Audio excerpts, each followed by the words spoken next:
নমস্কার বন্ধুরা, SB academic সেন্টারের প্রত্যেকটা ছাত্রছাত্রীকে স্বাগত। আজকে আমি উচ্চ মাধ্যমিক রাষ্ট্রবিজ্ঞান সাজেশন নিয়ে আলোচনা করছি 2025 সালের। তো দেখো 2025 সালে যে সমস্ত প্রশ্নগুলো আসার চান্স খুবই বেশি, সমস্ত বড় প্রশ্ন অধ্যায় ভিত্তিক। প্রথম অধ্যায়, তো দেখো প্রথম অধ্যায় থেকে যে প্রশ্নগুলো গুরুত্বপূর্ণ, এক দাগের প্রশ্ন, জাতীয় স্বার্থের সংজ্ঞা দাও। বিদেশ নীতি নির্ধারণের ক্ষেত্রে জাতীয় স্বার্থের ভূমিকা লেখো। জাতীয় স্বার্থের সংজ্ঞা দাও। বিদেশ নীতি নির্ধারণের জাতীয় স্বার্থের ভূমিকা লেখো। দু দাগের প্রশ্ন, বিশ্বায়নের সংজ্ঞা, প্রকৃতির রূপ, ফলাফল বিশ্লেষণ করো। বিশ্বায়নের সংজ্ঞা, তার সঙ্গে তার প্রকৃতি, রূপ ও ফলাফল বিশ্লেষণ করো। খুবই গুরুত্বপূর্ণ প্রশ্ন, কিন্তু প্রত্যেকটা প্রশ্ন ইম্পর্টেন্ট এবং প্রত্যেকটা প্রশ্ন ভাইটাল বলে আমি মনে করি। যে সমস্ত প্রশ্নগুলো আমি সিলেক্ট করেছি, আমি বলতে পারি 100% তোমরা এখান থেকে কমন পাবে, একদম গ্যারান্টিকা সাথ। আমাদের পরের প্রশ্ন, 3 দাগের প্রশ্ন, জাতীয় স্বার্থের উপাদানগুলি বিশ্লেষণ করো। 4 দাগের প্রশ্ন, ক্ষমতা কাকে বলে? ক্ষমতার উপাদানগুলি বিশ্লেষণ করো। আমাদের এসবি একাডেমিক সেন্টার নিয়ে আসছে উচ্চ মাধ্যমিকের রাষ্ট্রবিজ্ঞান শর্টকাট সাজেশান। অর্থাৎ উচ্চ মাধ্যমিকে যে সমস্ত প্রশ্নগুলো আসার চান্স খুবই বেশি এবং যে সমস্ত প্রশ্নগুলো তোমাদের পরীক্ষায় আসতে চলেছে, আমি বলতে পারি 100% তোমরা এখান থেকে কমন পাবে। যে সমস্ত প্রশ্নগুলো ইম্পর্টেন্ট এবং যে সমস্ত প্রশ্নগুলো ভাইটাল, সেগুলো নিয়ে বিস্তারিত আমাদের এসবি একাডেমিক সেন্টার কিন্তু বিস্তারিতভাবে আলোচনা করেছে। সর্বপ্রথম আমাদের এসবি একাডেমিক সেন্টার নিয়ে আসছে উচ্চ মাধ্যমিকের একদম ফাইনাল সাজেশান। ঠিক আছে, এবার আমি পঞ্চম অধ্যায় নিয়ে আলোচনা করব। তো দেখো পঞ্চম অধ্যায় থেকে যে সমস্ত 8 নম্বরের প্রশ্ন গুরুত্বপূর্ণ, এক দাগের প্রশ্ন, উদারনীতিবাদ তত্ত্বটি বিশ্লেষণ করো।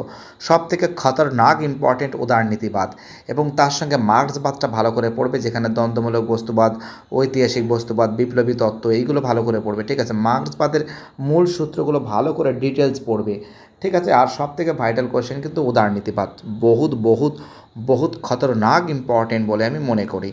চলো আমাদের পরের প্রশ্ন কী বলেছে, 3 দাগের প্রশ্ন, গান্ধীবাদী দর্শনের মূল সূত্রগুলি লেখো। গান্ধীবাদী দর্শনের মূল সূত্রগুলি লেখো। এবার আমি সপ্তম অধ্যায় নিয়ে আলোচনা করব। প্রথম প্রশ্ন, ভারতের রাষ্ট্রপতির ক্ষমতা ও কার্যাবলী লেখো। ভারতের রাষ্ট্রপতির ক্ষমতা ও কার্যাবলী লেখো। 2 দাগের প্রশ্ন, ভারতের যে কোনো একটি রাজ্যের মুখ্যমন্ত্রীর ক্ষমতা ও পদমর্যাদা লেখো। ভারতের যে কোনো রাজ্যের মুখ্যমন্ত্রীর ক্ষমতা ও পদমর্যাদা লেখো। খুবই গুরুত্বপূর্ণ প্রশ্ন, বহুত ইম্পর্টেন্ট কোশ্চেন, বহুতই ভাইটাল কোশ্চেন বলে আমি মনে করি। আমি বলতে পারি এখান থেকে 100% তোমরা কমন পাবে, একদম গ্যারান্টি দিয়ে বলতে পারি 100% আসবে। এবার আমি অষ্টম অধ্যায় নিয়ে আলোচনা করব। অষ্টম অধ্যায় থেকে কোন প্রশ্নগুলো খুবই গুরুত্বপূর্ণ। প্রথম প্রশ্ন বলেছে, এক দাগের প্রশ্ন, ভারতীয় পার্লামেন্টের গঠন, ক্ষমতা ও কার্যাবলী লেখো। ভারতীয় পার্লামেন্টের গঠন, ক্ষমতা ও কার্যাবলী লেখো। 2 দাগের প্রশ্ন, ভারতের পার্লামেন্টের সাধারণ বিল পাশের পদ্ধতি আলোচনা করো। ভারতের পার্লামেন্টের সাধারণ বিল পাশের পদ্ধতি আলোচনা করো। খুব ইম্পর্টেন্ট কোশ্চেন, খুবই ভাইটাল কোশ্চেন বলে আমি মনে করি। আমাদের পরের প্রশ্ন, 3 দাগের প্রশ্ন, পশ্চিমবঙ্গের বিধানসভার অধ্যক্ষের ভূমিকা আলোচনা করো। পশ্চিমবঙ্গের বিধানসভার অধ্যক্ষের ভূমিকা আলোচনা করো। খুব বহুতই গুরুত্বপূর্ণ, বহুতই ভাইটাল প্রশ্ন বলে আমি মনে করি। নবম অধ্যায় থেকে কোন প্রশ্নগুলো সিলেক্ট করা হয়েছে, এক দাগের প্রশ্ন, ভারতের সুপ্রিম কোর্টের গঠন, ক্ষমতা, কার্যাবলী লেখো। ভারতের সুপ্রিম কোর্টের গঠন, ক্ষমতা ও কার্যাবলী লেখো। 2 দাগের প্রশ্ন, ভারতের বিচার ব্যবস্থার মূল বৈশিষ্ট্যগুলি লেখো। ভারতের বিচার ব্যবস্থার মূল বৈশিষ্ট্যগুলি লেখো। খুবই গুরুত্বপূর্ণ প্রশ্ন, বহুতই ইম্পর্টেন্ট প্রশ্ন বলে আমি মনে করি। প্রত্যেকটা প্রশ্ন ইম্পর্টেন্ট, প্রত্যেকটা প্রশ্ন ভাইটাল। 3 দাগের প্রশ্ন, লোক আদালত সম্পর্কে টিকা লেখো। লোক আদালত সম্পর্কে টিকা লেখো। 4 দাগের প্রশ্ন, ক্রেতা সুরক্ষা আদালত সম্পর্কে টিকা লেখো। ক্রেতা সুরক্ষা আদালত সম্পর্কে টিকা লেখো। বুঝতেই পারছো, এই 4খানা কোশ্চেন কিন্তু মোস্ট ইম্পর্টেন্ট এবং মোস্ট ভাইটাল বলে আমি মনে করি, একদম খতরনাক ইম্পর্টেন্ট। ওকে, কী বলছি বুঝতে পারছো? তোমরা এইগুলো কিন্তু মুখস্থ করবে, একদম ভালো করে বুঝে মুখস্থ করবে। এবার আমি তোমাদের ষষ্ঠ অধ্যায় নিয়ে আলোচনা করছি।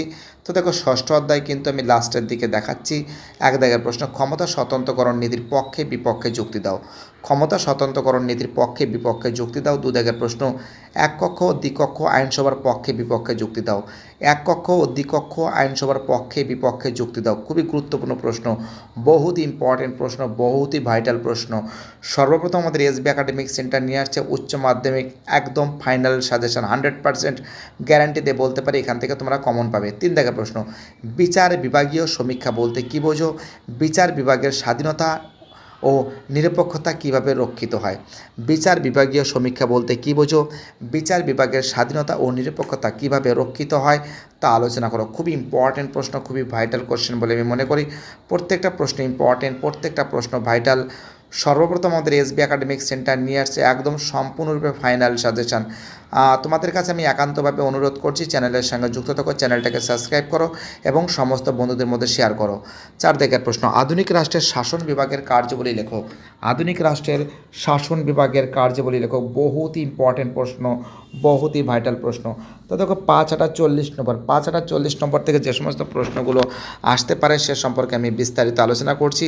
তোমরা 2015 সাল থেকে 2024 সাল পর্যন্ত যদি উচ্চ মাধ্যমিকে রাষ্ট্রবিজ্ঞানে যদি এমসিকিউ সালের প্রশ্ন পেতে চাও তাহলে তোমরা চ্যানেলের সঙ্গে যুক্ত থাকো এবং ইউটিউবে সার্চ করো এইচএস কোশ্চেন পেপার 2014, 2015, 16, 17, 18, 19, ঠিক আছে, 22, 23, 24 সার্চ করে একবারে HS political science question paper solve 15, 16, তাহলে তোমরা 100% তোমরা কমন পেয়ে যাবে। এখান থেকে পড়লেই, সালের প্রশ্ন পড়লেই তোমরা 100% কমন পাবে। থ্যাংক ইউ সো মাচ ভিডিওটি দেখার জন্য। প্রত্যেকটা ছাত্রছাত্রীকে অসংখ্য ধন্যবাদ।